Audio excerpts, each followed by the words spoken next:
제2와 누구에게 기도하는가?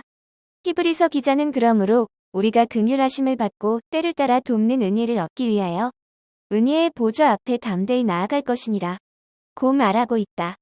그렇다면 어떻게 우리가 온 우주를 다스리시는 권능의 하나님께 나아갈 수 있는가? 우리가 그분에게 직접 기도할 수 있는가? 아니면 우리가 예수님께 기도하고 그분에게 우리의 필요를 하나님께 알려달라고 요청해야 하는가? 어떻게 우리가 거룩하신 하나님 앞에 담대하게 나아갈 수 있는가? 아버지와 아들과 성령 하나님은 모든 일에 있어서 완전한 연합과 조화를 통해 역사하시지만 또한 각각 뚜렷한 역할을 하신다. 이 과에서는 삼위일체 하나님께서 어떻게 우리 기도에 관여하시는지 그리고 왜 각각 개별적이면서도 연합을 통해 그 역할을 수행하시는지를 배우게 될 것이다. 1. 우리는 왜 예수님의 이름으로 기도하는가? 1. 우리는 기도 끝에 꼭 예수님의 이름으로 기도합니다로 마친다. 이렇게 기도를 마치는 이유는 무엇인가? 다음에서 맞는 답을 골라 오표해보라. 기도의 능력을 제공하는 주술적인 공식이다. 이것을 붙이지 않으면 내 기도는 무효화된다. 일종의 형식이지 큰 의미는 없다. 오랫동안 내려온 전통이요 습관이므로 꼭 해야 한다. 기도가 끝났다는 신호이다. 그냥 남들이 하니까 따라한다. 위에 답이 없다. 이 예수님의 이름으로의 의미. 다음의 구절들을 찾아 읽고 예수님의 이름으로가 의미하는 바를 생각해보라. 요한복음 14장 13에서 14절. 내 이름으로에는 두 가지 뜻이 있다. 첫째는 예수님을 대표로 하여 구하는 것이다. 개인 자신의 권위가 아닌 예수님의 권위로 구하는 것이다. 둘째는 예수님의 뜻대로 구한다는 의미이다. 요한복음 15장 16절. 당시에는 제자들이 원하는 선생을 택해서 쫓아 다녔지만 예수님은 이와 반대로 제자들을 택했다고 말씀하신다. 예수님이 제자를 택하신 것은 특별한 임무를 맡기기 위함이었고 그 맡기신 임무는 열매를 맺는 것이다. 알을 성취하기 위해서 예수님의 이름으로 구하면 들어주신다. 3요한복음 16장 23에서 24절. 이제까지 제자들은 예수님의 이름으로 아무것도 구하지 않았다. 그러나 예수님의 죽음이 임박한 이제부터는 예수님의 이름으로 구하라고 하신다. 이 구절에서 예수님의 이름으로는 하나님의 일과 관련된다. 하나님의 일을 이루기 위해 예수님의 이름으로 구할 때 응답을 받을 것이며 그 결과 기쁨이 충만해질 것이다. 하나님의 역사하심을 경험하기 때문이다.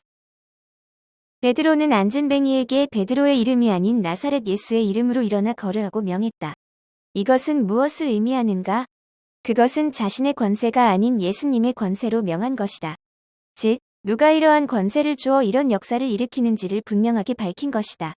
도대체 너를 누가 보냈어?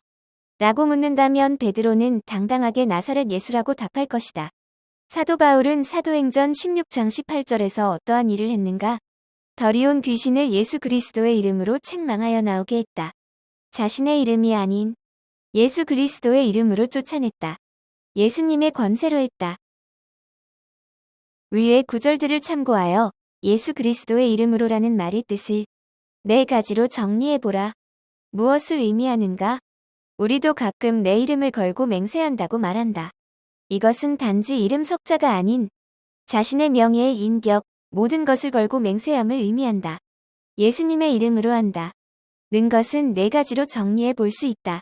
첫째, 나의 권세와 권위가 아닌 예수님의 권세와 권위로 한다는 뜻이다. 둘째, 예수님의 전 인격에 합당한 기도를 한다는 의미이다. 예수님의 인격과 명예를 걸고 기도한다는 의미이다. 셋째, 하나님을 나타내시고 하나님의 뜻을 성취하시는 예수님의 뜻에 적극 참여함. 의 믿음의 표현이다. 넷째, 예수님께서 하신 사역에 대한 신앙 고백이다. 우리가 하나님께 나아올 수 있는 유일한 근거는 예수님의 십자가의 사건이다. 예수님이 아니라면 우리는 하나님께 나올 자격이 없다. 그러므로 우리는 예수님의 이름으로 하나님께 기도할 특권을 얻은 것이다. 이 멋진 신앙적 고백의 표현을 형식적으로, 주술적으로, 습관적으로 사용하는 것은 죄에 가깝다. 이 표현을 쓸 때마다 감사와 감격이 있어야 한다. 우리는 누구에게 기도해야 하는가? 어떤 사람들은 모든 기도가 다 하나님께 드려지는 것이 아닌가? 라고 말한다. 그렇지 않다. 대표 기도이든 개인 기도이든 모든 기도가 하나님께 드려지는 것은 아니다. 기도가 참으로 하나님께 드려지려면 기도할 때 분명하게 의식적으로 하나님께 나아가야 한다.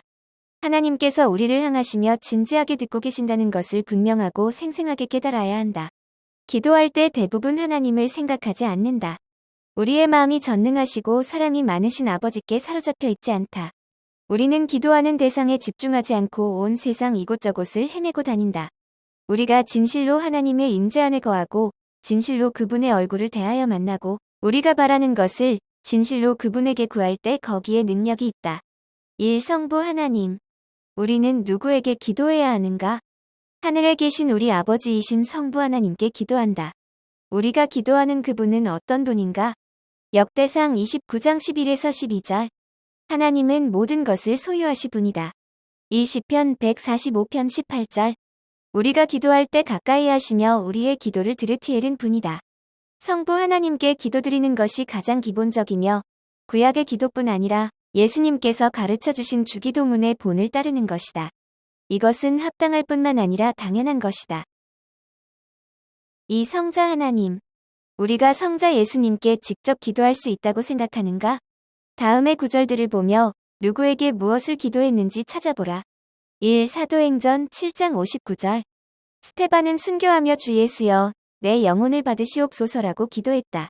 2. 고린도전서 16장 22절. 바울은 우리 주여 오시옵소서라고 기도했다.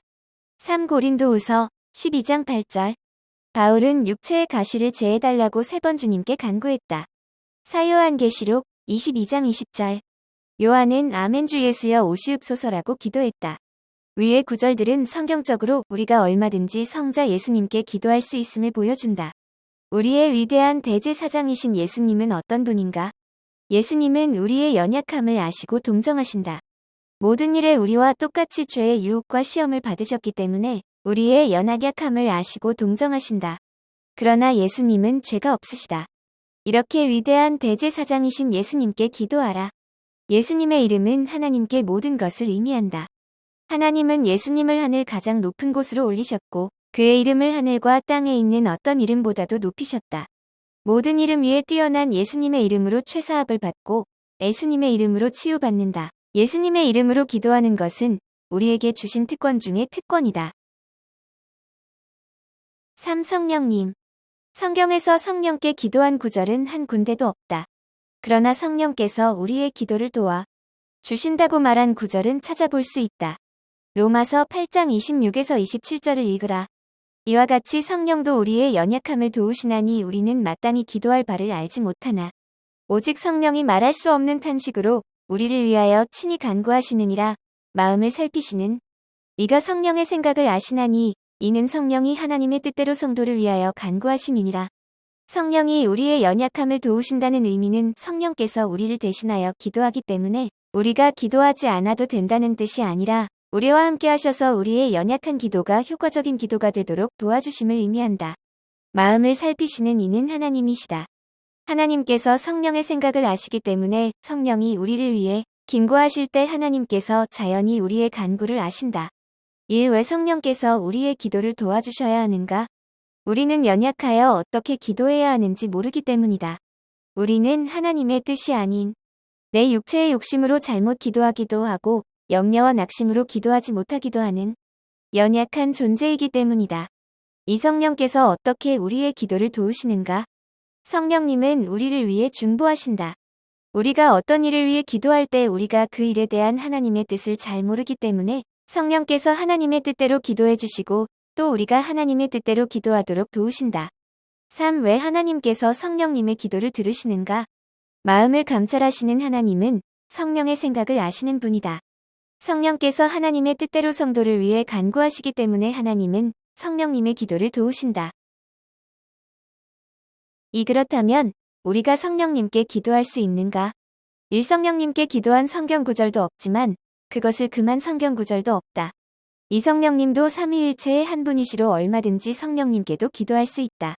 3. 성령님의 사역에 관계된 영역에서는 얼마든지 성령님께 기도할 수 있다. 성령님은 우리의 기도를 도와주신다. 기도가 어려울 때 성령님께 도움을 구하다. 우리는 성령 안에서 기도해야 한다. 성령 안에서 기도하지 않으면 기도의 능력을 체험할 수 없다. 오직 성령 충만할 때 역동적인 믿음의 기도를 할 수 있다. 성령의 인도함을 받지 않으면 육적이고 이기적이고 무기력한 기도를 할 수밖에 없다. 스펄전 목사는 다음과 같이 말했다. 당신의 모든 염려는 하나님의 귀 외에 다른 곳에는 털어놓을 곳이 없다. 당신이 걱정거리를 친구들에게 털어놓는다면 잠시 시원하기는 하겠지만 그 걱정거리는 다시 당신에게로 온다. 기도를 통해 주님께 그 짐을 던져라. 그러면 결코 다시는 떠오를 수 없는 깊은 심연으로 사라지게 될 것이다. 당신의 죄를 던져버린 바로 그곳에 당신의 문제를 던져버리라. 문제가 생기면 30분을 넘기지 말라. 곧 기도로 하나님께 당신의 미움 누제를 아뢰라. 문제가 생기자마자 먼저 해야 할 것은 기도로 하나님 아버지께 곧 아뢰는 것이다. 우리는 소중한 기도의 특권을 맘껏 누려야 한다. 기도는 수많은 것을 성취하며 다른 어떤 방법으로도 이룰 수 없는 것을 이루어낸다. 지속적인 기도는 모든 짐과 걱정거리로부터의 지속적인 해방을 의미한다. 기도를 통해서만 행복한 그리스도인이 될 수 있다.